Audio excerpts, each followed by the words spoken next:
Hello students, welcome to another video. सभी का स्वागत है व्यास एकेडमी के ऑनलाइन प्लेटफॉर्म पर। बच्चों, ये सीरीज हम लोग कर रहे हैं यूपी टेट के सभी प्रीवियस ईयर पेपर्स का ईवीएस का सॉल्यूशन। उसी क्रम में आज देखेंगे यूपी टेट 2017 में ईवीएस का सेक्शन कैसा आया था।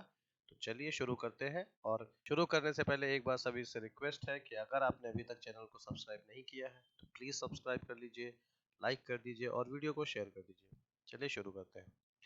पहला क्वेश्चन है, भारत में निम्नलिखित में से कौन सी एजेंसी मुख्य रूप से प्रदूषण के मापन से संबंधित है? तो प्रदूषण के मापन को देखता है केंद्रीय प्रदूषण नियंत्रण बोर्ड। कोटोपैक्सी एक जागृत ज्वालामुखी है जो अवस्थित है। तो कोटोपैक्सी ये दुनिया के सबसे ऊंचाई पर स्थित जागृत ज्वालामुखियों में से एक है और ये स्थित है एंडीज पर्वतमाला में। और ये कहाँ पर है? इक्वाडोर में। ये इक्वाडोर देश है, दक्षिणी अमेरिका का देश है इक्वाडोर, वहां पर यह स्थित है एंडीज पर्वतमाला में। आगे देखते हैं, तिब्बत की सांगपो नदी भारत में किस नाम से जानी जाती है? तिब्बत की सांगपो नदी को भारत में ब्रह्मपुत्र के नाम से जानते हैं। घास भूमि क्षेत्र यानी कि ग्रास लैंड्स में के जो पारितंत्र होता है उसकी खाद्य श्रृंखला में सबसे उच्च स्तर के उपभोक्ता होते हैं। तो सबसे उच्च स्तर के उपभोक्ता जो इस पारितंत्र में होते हैं ग्रास लैंड में, वो मांसाहारी होते हैं। कई बार बच्चे जीवाणुओं में कंफ्यूज हो सकते हैं, बट बच्चों जीवाणु अपघटक में आते हैं, उनको आप इसमें कंसीडर नहीं करोगे। वायुमंडल का प्रमुख स्तर जो पृथ्वी तल के नजदीक है, तो सबसे नजदीक जो पृथ्वी तल के है कौन सा है बच्चों? क्षोभ मंडल, जिसको इंग्लिश में ट्रोपोस्फेयर भी कहते हैं। इसके अलावा क्षोभ मंडल के बाद में आता है समताप मंडल, फिर मध्य मंडल, फिर आयन मंडल और अंत में बहिर्मंडल। तो ये क्षोभ मंडल में ही सारी जो आपकी भौतिक गतिविधियां है वो क्षोभ मंडल में ही होती है। संयुक्त राष्ट्र सुरक्षा परिषद में कितने स्थायी सदस्य हैं? संयुक्त राष्ट्र सुरक्षा परिषद, जिसको यूएनएससी के नाम से भी जानते हैं, उसमें कुल जो स्थायी सदस्य हैं बच्चों वो होते हैं 5। और जो कुल होते हैं 15 सदस्य, जिसमें से 10 अस्थायी होते हैं और 5 स्थायी होते हैं। बच्चों, आप जानते हो कि भारत भी इस समय 2022 तक इसका अस्थायी सदस्य है। इस समय भारत भी यूएनएससी में बैठ रहा है। भारत की बहुत पहले से यह मांग चल रही है कि उसको संयुक्त राष्ट्र सुरक्षा परिषद का स्थायी सदस्य बनाया जाए। सभी देशों ने इसको सपोर्ट भी किया है, एक्सेप्ट कुछ देश हैं जो इसका सपोर्ट नहीं करते हैं। भारत के अलावा 3 देश ऐसे और हैं जो इसमें शामिल होने के लिए काफी ज्यादा एफर्ट्स करते हैं, काफी ज्यादा प्रयास कर रहे हैं, और उन्हीं देशों के समूहों को हम जानते हैं G4 के नाम से। G4 में कौन कौन से देश है बच्चों? तो ये भारत, ब्राजील, जर्मनी और जापान। इसके अलावा संयुक्त राष्ट्र सुरक्षा परिषद का गठन 1945 में हुआ था। चलिए अगला देखते हैं। 127 सरिस्का राष्ट्रीय उद्यान अवस्थित है। तो बच्चों, सरिस्का राष्ट्रीय उद्यान जो है ये अलवर राजस्थान में, तो राजस्थान के अलवर में। बच्चों, शहर का नाम भी याद रखना इंपॉर्टेंट है क्योंकि कई बार ऑप्शन में यही सीधे सीधे पूछता है। पारिस्थितिकी तंत्र में ऊर्जा का मुख्य स्रोत है। तो पारिस्थितिकी तंत्र में ऊर्जा का मुख्य स्रोत बच्चों सूर्य का प्रकाश हो जाएगा, क्योंकि आप जानते हो सूर्य के प्रकाश से ही पौधे पहले अपना भोजन बनाते हैं, फिर पौधों पर आधारित शाकाहारी अपना भोजन प्राप्त करते हैं और शाकाहारी से मांसाहारी, और इस तरह से हमारा जो पारिस्थितिकी तंत्र, जो इकोसिस्टम है, वो सरवाइव करता है। एगमार्क का संबंध है, तो बच्चों एगमार्क जो है उसका संबंध है क्वालिटी से, यानी कि गुणवत्ता से। एगमार्क जो है वो एग्रीकल्चर और मार्क दो शब्दों से मिलकर के बना है, एग्रीकल्चर प्लस मार्क। तो एग्रीकल्चर और मार्क से मिलकर के क्या बनाया है बच्चों? एगमार्क। यानी ये एग्रीकल्चरल प्रोड्यूस जो होती है, यानी जो कृषि उत्पाद होते हैं उनके लिए आता है। एगमार्क दिखने में कुछ ऐसा होता है बच्चों। ये क्या है?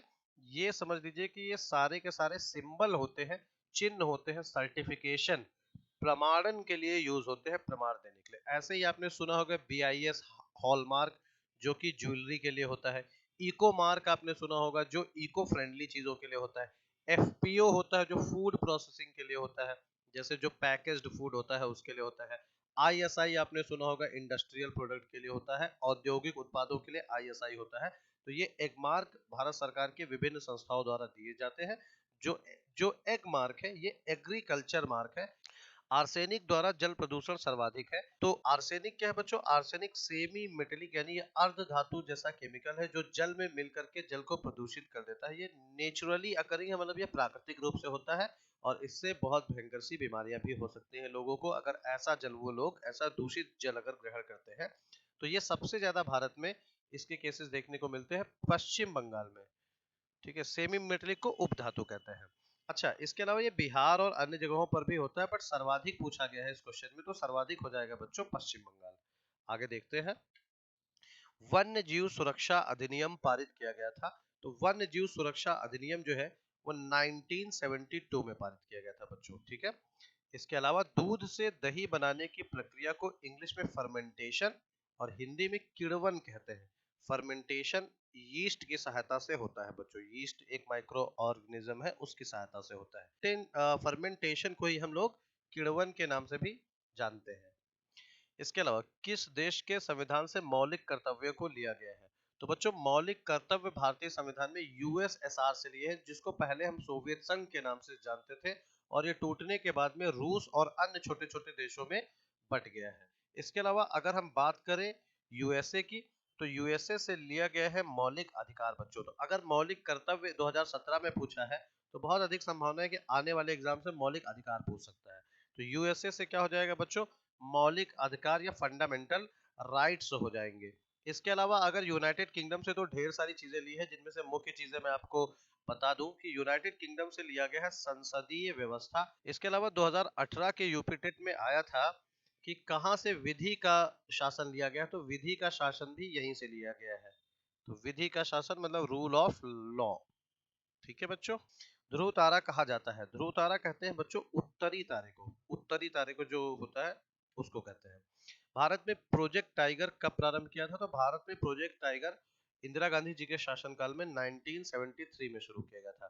फूलों की घाटी अवस्थित है। तो बच्चों, फूलों की घाटी जो एक अभ्यारण्य है, यूनेस्को वैश्विक धरोहर भी है, ये एक यूनेस्को वैश्विक धरोहर भी है, प्लस नंदा देवी और इनको मिला करके ये पूरा एक जो है 3 अभ्यारण्यों को मिलाकर के ये बनता है। तो फूलों की घाटी जो है ये स्थित कहाँ पर है बच्चों? ये उत्तराखंड में स्थित है। एक वयस्क मानव में कुल अस्थियों की संख्या कितनी होती है? तो एक वयस्क मानव में कुल अस्थियों की संख्या होती है 206। इसके अलावा ग्रीन पीस इंटरनेशनल, जो कि बहुत सारे क्लाइमेट चेंज, जलवायु परिवर्तन और इन सारे मुद्दों पर जो है पूरे विश्व में अपना कैंपेनिंग करता है।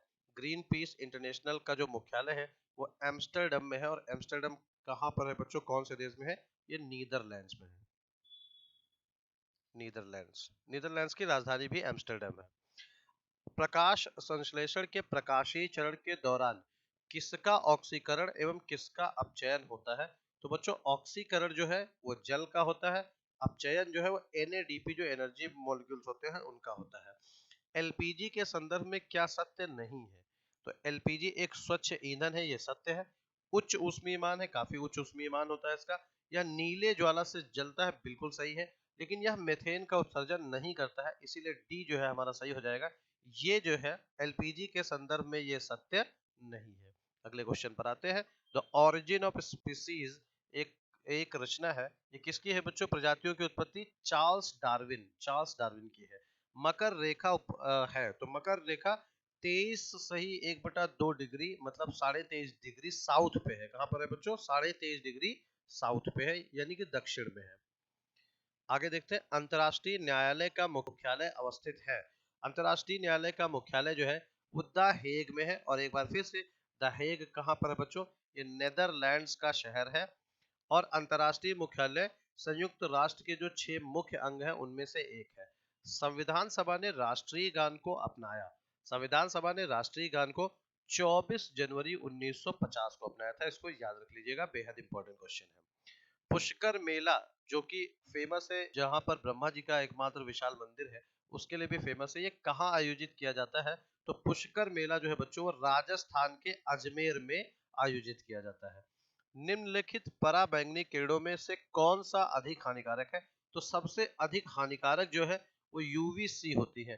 बट बच्चों, अच्छी चीज ये है कि यूवीसी कंप्लीटली हमारा एटमॉस्फेयर जो है वो उसको फिल्टर आउट कर देता है। वो हमारे जो अर्थ के सरफेस है वहां तक वो नहीं पहुंच पाता है। यूवी बी ज्यादा इंटेंस होती है यूवी ए से, लेकिन यूवी बी हमारे स्किन को पेनिट्रेट नहीं कर पाती है। सिर्फ यूवी ए है जो हमारे स्किन को पेनिट्रेट कर पाती है। आगे देखते हैं, निम्नलिखित में से कौन सा जैव मंडल का अजैविक घटक नहीं है? तो देखिएगा बच्चों, प्रोटीन, मृदा और फास्फोरस ये तीनों ही अजैविक है, मतलब निर्जीव है। लेकिन जो कवक होता है ये सूक्ष्म जीव में आएगा, माइक्रो ऑर्गेनिजम्स में आएगा।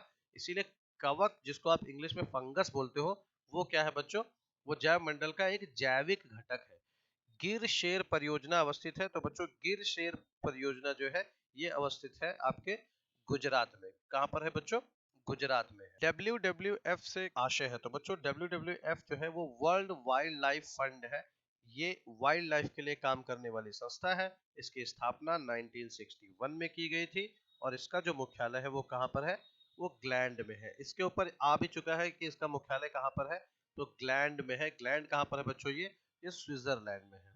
इसी के साथ साथ आप इसमें ये भी देख सकते हो, वर्ल्ड लाइफ से संबंधित है, इसीलिए IUCN जो इसके लिए काम करता है, जो रेड डाटा बुक भी रिलीज करता है, उसका भी मुख्यालय आपका यहीं पर हो जाएगा बच्चों, ग्लैंड स्विट्जरलैंड में, याद रखिएगा साथ में। गंगा नदी निकलती है। तो गंगा नदी निकलती है बच्चों गंगोत्री ग्लेशियर से। तो बच्चों, ये देखा आपने, ये था 2017 के EVS के पेपर का सॉल्यूशन। अगर वीडियो आपको पसंद आया तो लाइक जरूर कीजिएगा वीडियो को, और अगर आप चैनल पर नए हैं तो सब्सक्राइब जरूर कीजिएगा। इसी के साथ मैं अन्य पेपर भी आपको करवाऊंगा। अन्य पेपर की अपडेट के लिए बने रहिए हमारे साथ में। धन्यवाद।